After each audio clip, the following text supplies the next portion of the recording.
Early on in our relationship, Bill and I decided that we loved watching the Academy Awards together. There was something wonderful about seeing the actors up on stage and the highlights of the films and the clips over the course of the year. Bill asked me that first year we watched it what my favorite part was. And I have to own, my favorite part has always been when you get to the in memoriam. And watching those incredible people who have dedicated their lives to acting and various roles and parts stream across on the big screen.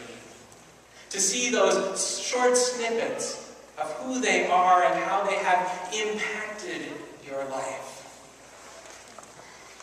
I'm mindful that Bill's favorite part tends to be the opening performance right at the beginning, and he loves the jokes and the quips and the fun song and dance. And so somehow, like in many things, we balance each other out. I have this great appreciation for what has been and who has been. Bill has this wonderful sense of what it means to live and seize the energy and the vitality, the humor right now. There is that give and take, the holding the two in tension. And as we come to this service together, I am mindful that we all enter into that same space. Some of you over the course of the last couple of weeks have been thinking about the people for whom you are going to be coming and lighting a candle.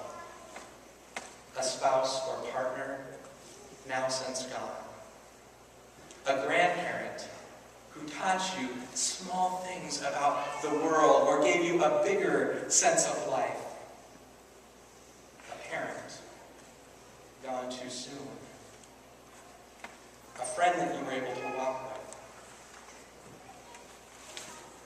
Perhaps a child, a niece or a nephew, or a dear friend that is younger than you, where you hold that sense of how unfair it is, how sad it is.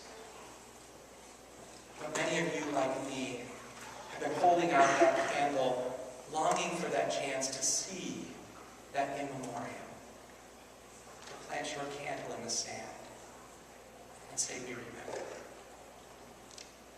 Others have been perhaps a little giddy in anticipation, thinking about what it means to see the youngsters, the newly baptized, come forward and light their candles, and to imagine with them what their lives are yet to be, the blessings that are yet to unfold, the promises that we hold fast to in walking and caring for them together as a community.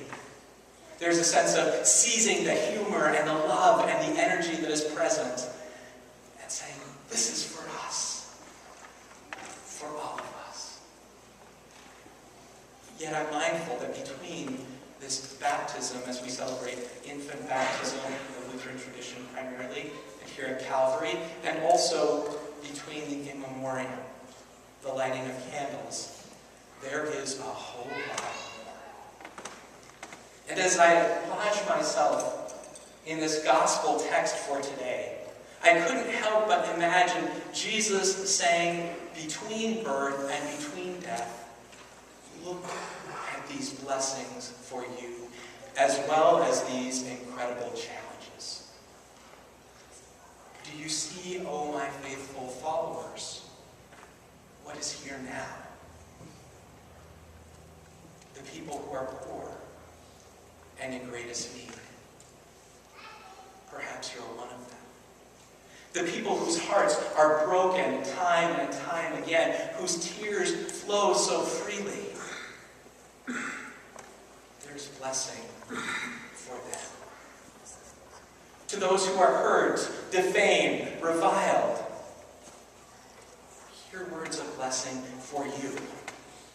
And for those of you who think that things in life come easily, that the bank account just magically goes up, or that you don't have to work too hard, or that you're able to belly laugh at the greatest things without having empathy with those who are struggling. Hear this cautionary word. Woe. Woe to you. You see, Jesus continues to invite all people into this ministry and into this challenge of living, lifting up both blessing and those deep sense of woe. Stop. Listen. Refrain. Blessing and curse, but calling into community.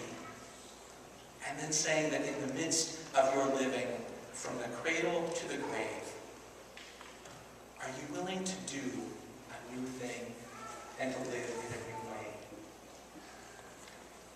Jesus invites the people to love those who hate or revile them. This is radical thinking here.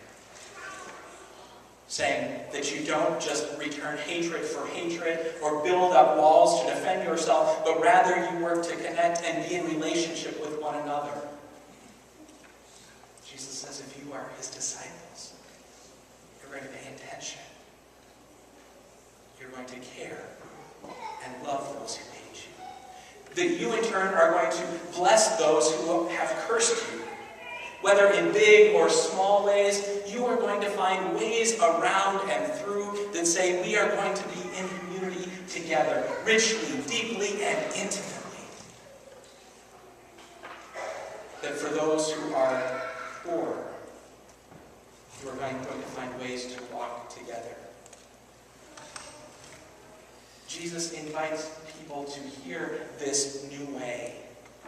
And oftentimes we forget that the first people who followed Jesus weren't called Christians at all. And when it was first used, it was as a derogatory term. The early people who followed Jesus and his teaching called themselves followers of the way. And they were steeped in these teachings, these words of blessing that have since become known as the Beatitudes. Jesus calls across the ages and across the pages to us today to say, are you willing to journey with me on this road, on the way, and to hear the blessings of God in your life?